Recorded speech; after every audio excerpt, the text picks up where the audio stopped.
산골의 아침, 오늘 말씀은 요한계시록 1장 5절 말씀입니다. 또 충성된 증인으로 죽은 자들 가운데서 먼저 나시고 땅의 임금들의 머리가 되신 예수 그리스도로 말미암아 은혜와 평강이 너희에게 있기를 원하노라. 아멘. 마태복음 13장에서 예수님께서 천국 비유들을 말씀하셨습니다. 비유는 핵심 포인트가 중요한데 그러나 관점을 다르게 해서 보는 것은 가능하다고 볼 수 있습니다. 영적 전쟁의 관점에서 이 비유를 살펴볼 수 있는데요. 거기 보시면 네 가지 형태의 영적인 공격이 있다는 것을 알 수 있습니다. 하나는 길가에 떨어진 말씀의 씨앗이 어떻게 됐습니까? 직접적인 공격으로 인해서 하나도 받지 못하는, 뿌리조차 내리지 못하는 상태로 사라져버리죠. 두 번째는 돌밭에 떨어져서 잠시 뿌리가 나고 싹이 좀 났는데 뜨거운 햇볕이 내리쬐니까 없어져 버리는, 말라버리는 그런 상태. 그것은 직접적인 핍박과 박해를 얘기한다고 말씀하셨습니다. 그리고 세 번째 공격은 세상의 염려와 재리의 유혹, 가시덤불에 막혀서 결실하지 못하는 것이다. 이렇게 말씀하셨죠. 그것은 오늘날 우리에게 가장 적절하게 와닿는 말씀이다. 이렇게 볼 수 있습니다.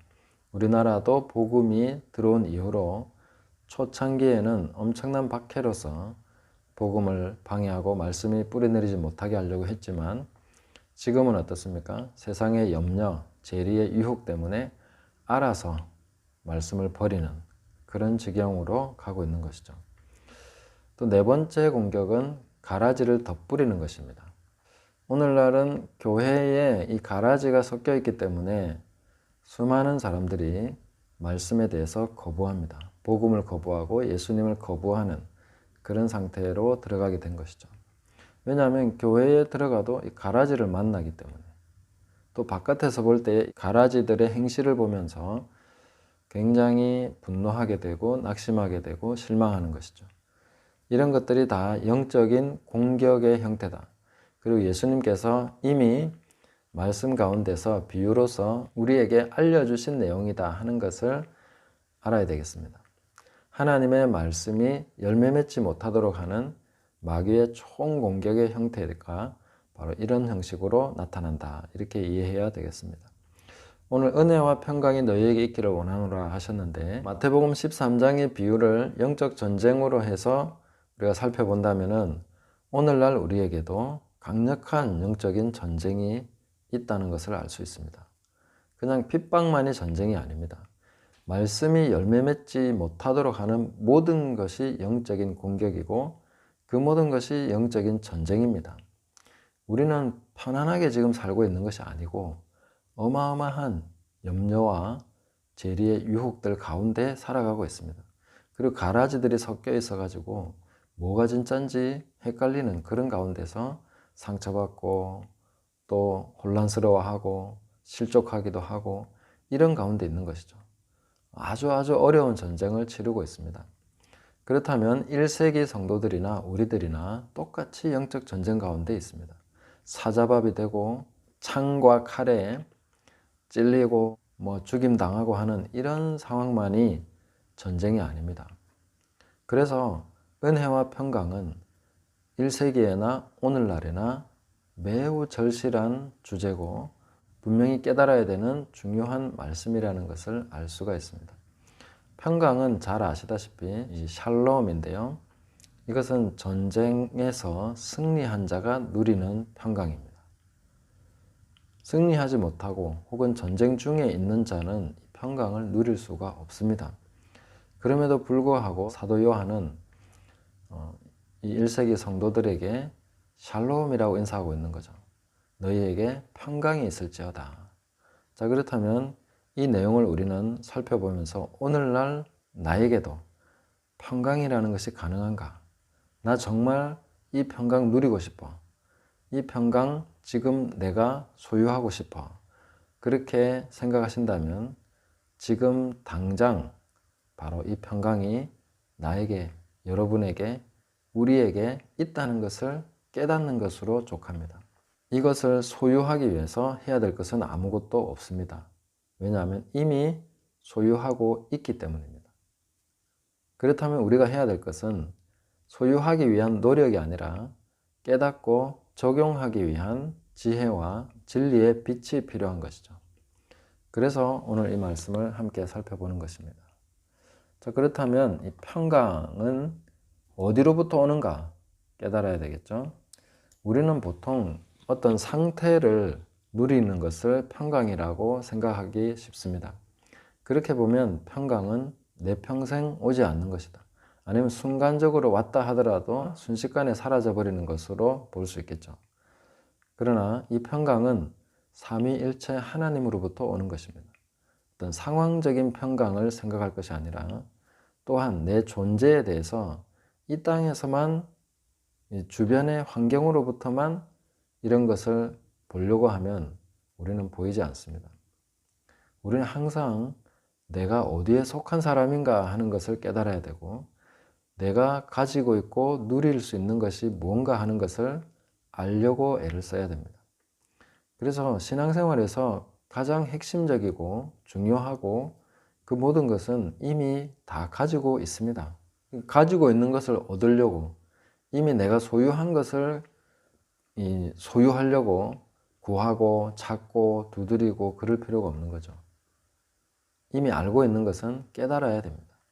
빛 가운데로 나아가서 아, 내가 이런 사람이고 나는 이것을 가지고 있군요.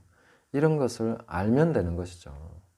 모르면 내 주머니에 있는 돈도 쓰지 못합니다. 알지 못하면 내 것이 아니죠. 내가 가지고 있다고 해서 내 것이 아니라 그것을 잘 알고 활용할 수 있어야 내 것이 됩니다. 그래서 이 평강을 내가 얻으려고 해야 되는 것이 아니라 이 평강을 내가 가지고 있다는 것을 알아야 됩니다. 이미 내가 소유한 것이라는 것을 알아야 됩니다. 평강은 삼위일체 하나님으로부터 옵니다. 조건으로부터 오는 것이 아니라 이미 하나님께서 우리에게 이 평강을 주셨고 삼위일체 하나님이 근거가 되어서 우리에게 주어지는 것입니다. 우리가 하나님 보좌 앞에 나가면 어떻게 됩니까? 세상의 염려와 찌들린 고통 가운데서 그런 엄청난 스트레스 가운데 있다가 하나님의 은혜의 보좌 앞에서 그 은혜를 만끽하는 순간 어떻게 됩니까? 모든 것이 아무것도 아니죠. 별거 아닌 것으로 확실하게 보이게 됩니다. 사람들의 눈에는 골리앗이 어마어마하게 크고 위대해 보였겠지만 다윗의 눈에는 내가 너를 쳐서 들짐승과 새들의 먹이가 되게 하겠다. 이렇게 보게 되는 것이죠. 은혜 안에 있는 사람, 하나님의 관점, 하나님의 보좌 앞에 이미 있는 사람은 그 임재 안에 사는 사람은 세상의 것이 커 보이지 않는 것이죠. 가나안 땅에 거인들이 어마어마하게 장대하고 크게 보여도 하나님의 말씀 안에 믿음 안에 그 임재 안에 있는 사람은 저들은 우리의 밥이다. 그렇게 보이는 것입니다. 이 관점 자체가 완전히 달라져 버리는 것이죠. 그래서 조건을 따라 생각하는 것이 아니라 삼위일체 하나님의 영광, 그분의 위엄, 약속에 근거해서 생각하는 그 사고 훈련을 계속해서 하셔야 됩니다. 그렇게 되면 우리에게 평강이 있구나. 내 안에 있는 평강을 활용할 수 있고 그 평강을 누릴 수 있는 사람이 되는 것이죠. 사도 요한은 이 백성들에게 은혜와 평강이 너희에게 있기를 원하노라. 이걸 단순히 그냥 인사치레로만 생각하시면 안 됩니다. 이것은 강력한 예언적인 선포고 진리의 말씀을 선포한 내용입니다. 이미 너희는 평강이 있다. 하나님의 보좌로부터 삼위일체 하나님으로부터 주어지는 평강이다. 그래서 이미 가지고 있는 것이죠. 하나님께 있는 것은 다 우리에게 있는 것입니다. 내 것이 다 네 것이다. 그렇게 말씀하셨죠. 어디에 말씀하셨습니까? 누가복음 15장 탕자의 비유에서 그 아버지께서 뭐라고 하십니까? 내 것은 다 네 것인데 다 네 것이라고 말씀하셨습니다. 하나님께 속한 것은 다 우리 것입니다. 하나님의 자녀된 자는 그것을 이미 받은 사람들입니다. 나중에 받는 것이 아니라 지금 가지고 있습니다. 그러므로 오늘 이 평강을 누리십시오. 평강을 소유한 자답게 사시고 평강을 소유한 자답게 생각하시고 평강을 소유한 자로서 이 세상과 문제를 바라보십시오. 자, 두 번째로 이 평강은 은혜에서 옵니다. 은혜의 조건에서 평강이 옵니다. 역시 우리는 우리 행위에 의지해서 끊임없이 평강을 추구합니다. 그러나 은혜와 평강이 너희에게 있을지어다. 은혜와 평강은 항상 짝으로 있습니다. 인사할 때마다 항상 은혜와 평강입니다. 그리고 평강보다 은혜가 먼저 언급이 됩니다. 항상 은혜와 평강입니다. 왜냐하면 평강은 은혜로부터 오기 때문입니다. 자꾸만 우리는 은혜의 관점이 아닌 우리 행위의 관점으로 들어가서 평강을 잃어버립니다. 오늘도 내가 내 행위를 가지고 자꾸 따져봤을 때 나는 평강이 없어지는 것입니다. 하나님께서는 우리가 아직 죄인 되었을 때에 우리를 사랑하시고 우리를 위해서 자기 아들을 주셨습니다. 그리고 하나님의 사랑을 확정하셨습니다. 거기에 거해야 되는 것이죠. 하나님께서 확정해 주신 그 은혜의 사실 안에 우리가 끊임없이 거해야 됩니다. 은혜를 벗어나면 평강이 없어집니다. 물고기에게는 물이, 우리에게는 은혜가 가장 적합한 환경입니다. 그걸 벗어나면 얼마 못 가서 헐떡헐떡하며 말라 죽게 되는 것이죠. 그래서 바울은 디모데에게 그리스도 예수 안에 있는 은혜 안에서 강해져라. 너는 은혜 안에서 강할 수 있다. 이렇게 말해주고 있습니다. 마귀는 끊임없이 우리를 은혜 바깥으로 끄집어내려고 합니다. 낚시질을 하고 있는 것이죠. 낚시라는 것은 아주 하찮은 것으로 생명을 낚아가는 것이지 않습니까? 뭐 지렁이 한두 마리, 아니 먹지도 못하는 루어, 이런 거는 그냥 형상일 뿐입니다. 완전 속임수죠. 그런 걸 통해서 귀한 물고기의 생명을 낚아갑니다. 우리도 똑같이 은혜 바깥으로 나가는 것은 정말 하찮은 것 때문에, 내가 먹지도 못할 것, 아니면 지렁이 한 마리와 같은 그런 보잘것없는 것 때문에 은혜 바깥으로 끌려 나가게 되는데, 결코 우리는 은혜 밖으로 나가면 안 됩니다. 은혜 안에서 강해질 수 있습니다. 은혜 안에서만 우리는 마음껏 활개를 치며 살아갈 수 있습니다. 은혜는 바로 그리스도 예수 안에서 결코 정죄함이 없는, 그것이 바로 은혜입니다. 정죄함이 없는 은혜 안에 거해야 됩니다. 그리고 끊임없이 은혜 안에 거하려고 하면 우리는 계속해서 회개해야 되는 것이죠. 회개는 항상 용서가 있기 때문에 회개하는 것이고 은혜가 있기 때문에 회개합니다. 은혜가 없고 용서가 없으면 회개도 없습니다. 회개는 항상 용서를 가진 자로서, 용서받은 자로서 할 수 있는 것이 회개죠.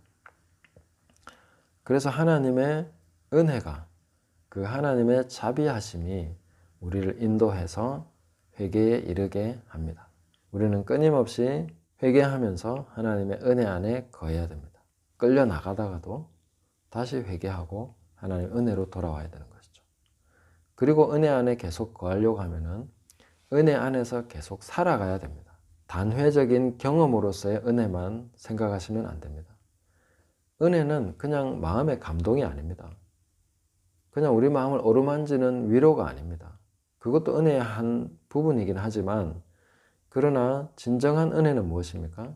우리의 삶에 하나님께서 거룩하게 살아갈 수 있도록 기회를 주신 것입니다. 은혜는 기회이자 시간입니다. 나한테 주어져 있는 기회와 시간이 바로 은혜입니다. 내가 지금 살아있음이 은혜라는 거죠. 내가 생각할 수 있음이 은혜라는 것이죠. 내가 회개할 수 있음이 은혜라는 것이죠. 모든 내가 할 수 있는 행위는 하나님의 은혜 때문에 의미를 갖습니다. 내가 지금 하나님의 은혜가 아니면 벌써 끝난 거죠. 내 인생은 끝났습니다. 기회가 없다는 것입니다. 기회가 바로 은혜입니다. 내가 지금 뭔가를 할 수 있다는 이 모든 것이 은혜 안에 있다는 것입니다. 왜냐하면 그동안에 행한 잘못만 해도 우리는 벌써 인생이 끝나고 심판받아서 다 지옥에 떨어져 마땅한 인간들이기 때문에 내가 지금 살고 있다는 것이 은혜입니다. 나에게 시간이 주어져 있다는 것, 뭔가를 할 수 있다는 모든 것이 은혜입니다. 죽어 마땅한 인생이 지옥불에 활활 타고 있어야 될 인생이 지금 뭔가 할 수 있는 이것이 은혜라는 거죠. 이걸 알고 우리가 계속 은혜 안에서 걸어가야 됩니다. 전진해 나가야 됩니다. 주어진 시간을 하나님의 뜻대로 그 말씀대로 살아가도록 해야 됩니다. 그리고 은혜는 기회일 뿐만 아니라 우리 삶의 진정한 능력입니다. 은혜 안에서 강해질 수 있다는 것이 무엇입니까? 우리는 하나님의 은혜로 말미암아 하나님께 있는 모든 것을 우리가 활용할 수 있는 그런 권리를 받았습니다. 구하라, 그리하면 주실 것이다. 하나님은 우리에게 은혜로 이 모든 것을 허락해 주셨고 예수 그리스도가 가장 큰 은사죠. 은혜입니다. 은혜 그 자체가 예수님이십니다. 그 예수님으로 말미암아 우리가 구하면 받을 수 있고 구해서 무장하고 구해서 강해지고 구함으로써 받아서 하나님 앞에 계속 우리의 사명과 하나님이 주신 그 말씀대로 오늘 하루를 살아가면서 능력 있게 살아가야 됩니다. 은혜는 그냥 단지 말뿐인 위로가 아닙니다. 은혜는 진정한 능력입니다. 은혜로 말미암아 강하고 은혜로 말미암아 우리는 능력 있게 살아가는 것입니다. 그래서 모든 것을 공급하시는 은혜 안에 우리는 지금 살아가고 있는 것이죠. 이것을 우리가 깨달아야 되겠습니다. 그리고 우리의 삶의 마지막 결산까지도 은혜로 해야 됩니다. 나의 나된 것은 하나님의 은혜라는 거죠. 그럴 때 우리는 은혜를 벗어나지 않습니다. 우리는 삐걱하면 은혜에서 떨어지고 은혜 바깥으로 나가게 됩니다. 그래서 하나님의 은혜에서 떨어지지 않도록 주의하십시오. 계속해서 그분의 은혜 안에 거하시면서 감사하고 기뻐하고 쉬지 않고 기도하면서 하나님의 은혜 안에서 전진해야 됩니다. 걸어가야 됩니다. 달려가야 됩니다. 그렇게 할 때에 어떻게 우리는 결산할 수 있습니까? 내가 다른 모든 사람들보다 많이 수고했지만 그것이 다 하나님의 은혜입니다. 나와 함께 하신 하나님의 은혜입니다. 이렇게 고백할 수 있는 것이죠. 진정한 은혜를 아는 사람은 삶의 끝자락에서 결산의 순간에 이 모든 것이 하나님의 은혜라는 것을 알게 됩니다. 은혜의 반대말이 뭐겠습니까? 자기 자랑입니다. 은혜의 반대편에 있는 것은 자기 자랑입니다. 자기를 자랑하는 사람은 하나님의 은혜를 알지 못하는 사람입니다. 아무리 그분이 많은 것을 이루어냈다 하더라도 끝에서 자기 자랑을 하게 된다면 그 사람은 은혜를 모르는 사람입니다. 은혜를 깨닫고 하나님의 은혜로 강해져서 하나님의 은혜로서 일한 사람은 이 모든 것이 하나님의 은혜임을 고백할 수밖에 없죠. 그것은 한 채의 거짓도 없는 순전하고도 정직한 고백입니다. 그래서 로마서 1장에 보시면 자랑하는 사람은 하나님이 사형에 해당한다 이렇게 정하셨습니다. 자기 자랑은 사형감입니다. 자기 자랑은 거짓말입니다. 그래서 우리는 끝에 가서 하나님께서 주신 것은 다 하나님께로 돌려야 됩니다. 모든 것이 하나님께로부터 왔는데 그 하나님께로 말미암고 또 하나님께로 돌아가서 우리는 하나님께 영광을 돌리게 되는 것입니다. 그래서 계시록에 나중에 보시면 24장로들이 다 자기 면류관을 벗어서 하나님 앞에 드립니다.